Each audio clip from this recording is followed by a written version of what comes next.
दरवाजे पे खटखट की आवाज सुनाई देती है। महिला आज फिर से देखती है कि फकीर आया है और खिड़की पे रखी हुई रोटी को लेकर चला गया। जाते जाते बोलता गया, तेरा बुरा कर्म तेरे साथ ही रह जाएगा और तेरा अच्छा कर्म तेरे पास लौट कर जरूर आएगा। यह तो मानो अब रोज की बात हो गई थी। बाहर से बहुत ही साधारण सा दिखने वाला घर और उस घर में रहने वाली मध्यम परिवार की औरत, जब भी वह खाना तैयार करती तो रोज एक रोटी अलग से निकालकर खिड़की के पास रख देती थी। उसका मानना था कि अगर उसकी गली में जा रहा कोई भी व्यक्ति भूखा हुआ तो वह ये रोटी ले जाए। एक फकीर थे, वह रोज एकाएक आने लगे और खिड़की पर रखी रोटी अपने साथ ले जाते। जब भी वह रोटी लेते एक बात हमेशा दोहराते, तेरा किया बुरा कर्म तेरे साथ ही रह जाए और तेरा अच्छा कर्म तेरे पास लौट कर जरूर आएगा। एक दो दिन उस औरत ने सुना और फकीर की बात पे बिल्कुल भी ध्यान नहीं दिया। जैसे जैसे समय बीता और फकीर का रोज आना हुआ तो उस औरत ने फकीर की बात पे ध्यान देना शुरू कर दिया। थोड़े समय में उस औरत को इस बात पे बहुत गुस्सा आने लगा कि एक तो मैं रोटी बना के रख देती हूँ, वो भी रोज के रोज, और मेरा धन्यवाद तो क्या करना, उसके ऊपर से पता नहीं क्या अजीब सा बोलकर चले जाते हैं। मैंने तो एक तरह से अच्छा ही किया, पर फिर भी इतना बुरा क्यों बोलकर और सुना कर जाते हैं। उस औरत को ऐसा लगने लगा कि फकीर उसको सुना के जाते हैं। दिन पे दिन उस औरत को फकीर से चिढ़ सी हो गई थी। देखते देखते वो चिढ़ कब नफरत का विकराल रूप ले गई उसको पता ही नहीं चला।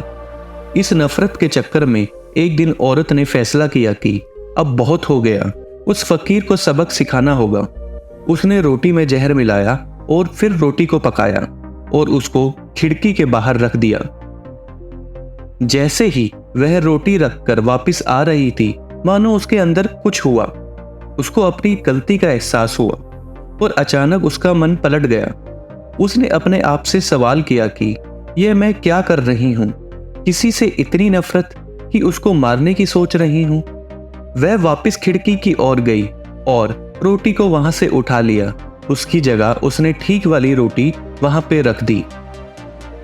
उसके बाद उसने एक चैन की सांस ली और वापस काम में लग गई।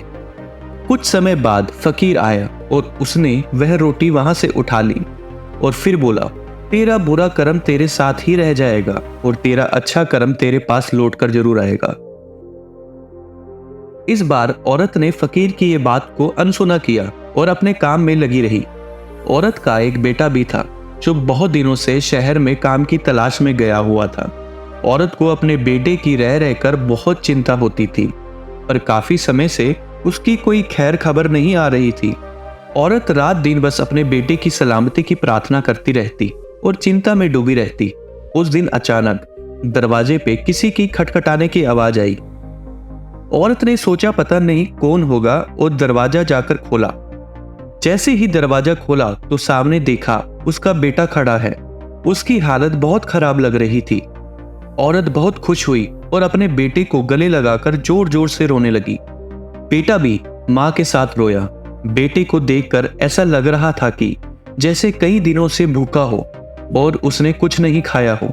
माँ ने प्यार से पूछा, बेटा ये क्या हो गया है तुझे? क्या हाल बना दिया है तूने अपना? बेटा बोला, माँ शहर में हालात बहुत खराब थे और मेरे पास सारे पैसे खत्म हो गए थे। स्थिति भूखी रहने की बन गई थी। मुझे तो ऐसा लग रहा था कि भूख से मेरे प्राण ही निकल जाएंगे, पर भले लोगों की कमी नहीं है इस जहां में। रास्ते में आते हुए मुझे एक फकीर मिल गए। उन्होंने मेरी हालत देखकर मुझ पर तरस खाया और उनके पास एक ही रोटी थी। वो रोटी भी मुझे खिला दी। शायद अगर वो रोटी ना देते तो मेरी जान चली जाती। उनकी वजह से मैं तेरे सामने खड़ा हूं और पता है माँ, उस फकीर ने मुझे क्या बोला? तेरा किया बुरा कर्म तेरे साथ ही रह जाएगा और तेरा अच्छा कर्म तेरे पास लौट कर जरूर आएगा। माँ ने अपने दिल पर हाथ रख लिया और पूरे मन से ईश्वर का शुक्रिया किया और कहा, है भगवान, तूने मेरे बेटे को बचा लिया। आज मेरे हाथों महापाप हो जाता। अगर मैं वह जहर वाली रोटी समय रहते ना उठा लेती तो मेरा बेटा मेरे सामने ना होता।